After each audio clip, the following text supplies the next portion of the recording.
வணக்கம். ஆகாஷ்வாணி புதுச்சேரி செய்திச் சுருக்கம் வாசிப்பவர் ஆனந்தி முருகன். மக்கள் மருந்தக தினத்தை முன்னிட்டு பிரதமர் திரு நரேந்திர மோடி நாட்டு மக்களுக்கு வாழ்த்து தெரிவித்துள்ளார்.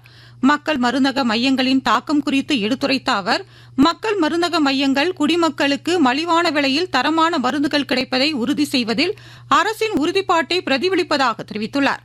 நாட்டின் பெருநகரங்களில் மானியமில்லாத உள்நாட்டு எல்பிஜி எரிவாயு சிலிண்டர்களின் விலையை எண்ணெய் நிறுவனங்கள் 60 ரூபாய் உயர்த்தியுள்ளன.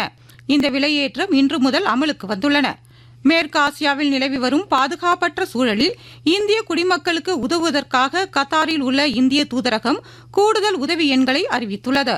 அதன்படி 974 974 55647502 974 55362508 மற்றும் 947 55384683 ஆகிய எண்களில் 24 மணி நேரமும் தொடர்பு கொண்டு உதவி கோரலாம் என்று தெரிவிக்கப்பட்டுள்ளது. குடும்ப முன்னேற்றத்திற்காகவும் சமூக வளர்ச்சிக்கும் நாட்டின் முன்னேற்றத்திற்கும் பெண்கள் ஆற்றும் பங்கு அளவிட முடியாதது என புதுச்சேரி முதலமைச்சர் திரு ரங்கசாமி தெரிவித்துள்ளார்.